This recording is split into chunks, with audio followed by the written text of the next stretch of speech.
بسم اللہ الرحمن الرحیم۔ محمد الرسول اللہ صلی اللہ علیہ وآلہ وسلم نے اس دنیا میں جب آنکھ کھولی تو ان کے والد حضرت عبداللہ اس جہاں سے رخصت ہو چکے تھے۔ حضرت عبداللہ شادی کے کچھ عرصہ بعد ایک تجارتی قافلے کے ساتھ شام گئے۔ واپسی میں یثرب کے مقام پر بیمار ہوئے اور عالم جوانی میں وہیں انتقال کر گئے۔ ان کے انتقال کے 2 ماہ بعد حضور صلی اللہ علیہ وسلم کی پیدائش ہوئی۔ 12 ربیع الاول بروز سموار بمطابق 20 اگست 570 عیسوی میں حضور صلی اللہ علیہ وسلم کی ولادت ہوئی۔ آپ کی والدہ حضرت آمنہ نے اپنے بیٹے کی پیدائش کی خبر اپنے سسر عبد المطلب کو بھیجی جو طواف کعبہ میں مصروف تھے۔ عبد المطلب گھر آئے اور حضور صلی اللہ علیہ وسلم کو خانہ کعبہ میں لے آئے اور اللہ تعالیٰ سے ہر قسم کے فتنہ شر سے محفوظ رکھنے کی دعا کی۔ عبد المطلب نے آپ کا نام محمد رکھا۔ جب آپ صلی اللہ علیہ وسلم دنیا میں آئے تو سرزمین عرب سرسبز و شاداب ہو گئی، درخت پھلوں سے جھک گئے، مکہ میں خوشحالی آ گئی۔ اسی سال اصحاب الفیل کا واقعہ پیش آیا جب ابرہہ اور اس کی 60,000 فوج اور ہاتھی سنگریزوں کی بارش سے کھائے ہوئے بس میں تبدیل ہو گئے۔ ولادت کے وقت زلزلہ آیا اور کسریٰ شہنشاہ فارس کے محل کے 14 کنگرے گر پڑے۔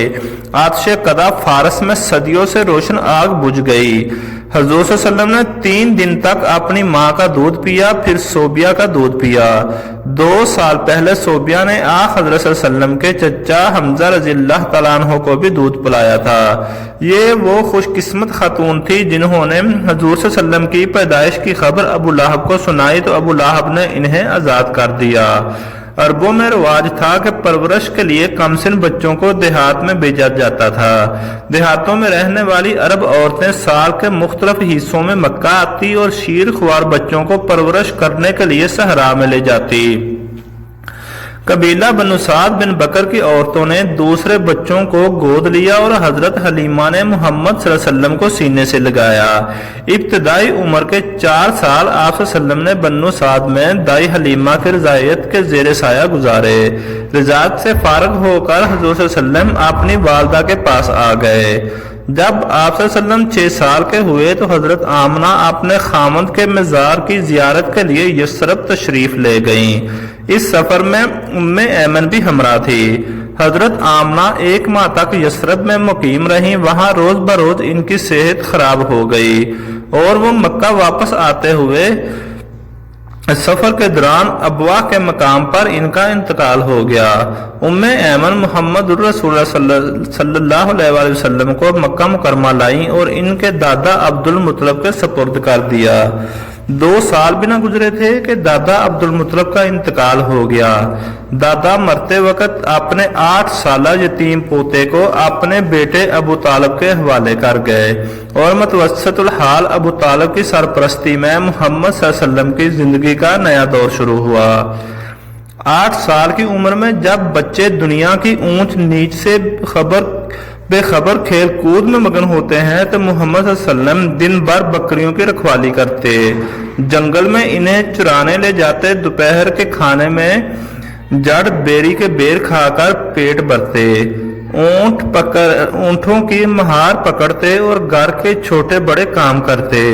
محمد صلی اللہ علیہ وسلم نے اپنے چچا کا ہاتھ بٹانے کے لیے اور چچا کے کندھوں سے اپنا بوجھ ہٹانے کے لیے مذکورہ بالا مصروفیت تلاش کی، اگرچہ ابو طالب نے بھتیجے اور اپنے بچوں کے درمیان فرق نہ کیا اور دونوں میاں بیوی نے حقیقی بیٹے کی طرح ان کی پرورش کی، لیکن ماں کی محبت اور باپ کی شفقت کا بدل تو نہیں ہو سکتا۔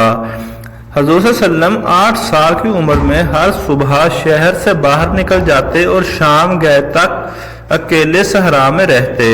اکثر اوقات لامحدود آسمان اور لامتناہی افق پر نظریں جمائے رکھتے اور سورج ڈلنے سے پہلے مویشیوں کو لے کر واپس آبادی میں لوٹ آتے۔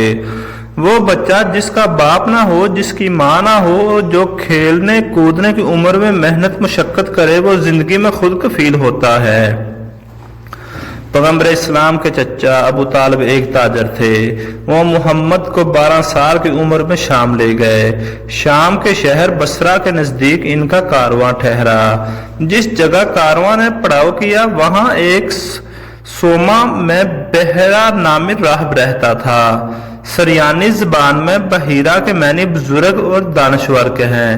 بحیرہ نے اس دن تک اپنے سوما سے باہر قدم نہیں نکالا تھا اور نہ کسی کارواں کے مسافر سے گفتگو کی تھی۔ عربوں کا یہ تجارتی قافلہ جب سوما کے قریب فروکش ہوا تو بحیرہ نے دیکھا کہ جس درخت کے نیچے قافلے والے ٹھہرے ہیں اس کی ٹہنیاں خود بخود جھک گئیں۔ اس نے دیکھا ایک 12 سالہ لڑکا قافلے میں شامل ہے جس پر بادل کا ٹکڑا سایہ کیے ہوئے ہے۔ بحیرہ نے آپ صلی اللہ علیہ وسلم کو بحیثیت آخری نبی پہچان کر آپ کے سرپرست ابو طالب کو نصیحت کی کہ اپنے بھتیجے کی پوری نگرانی کریں۔ ابو طالب نے کہا کہ آپ یہ کیسے کہہ سکتے ہیں کہ یہ بچہ وہی ہے جس کا تذکرہ الہامی کتابوں میں ہے؟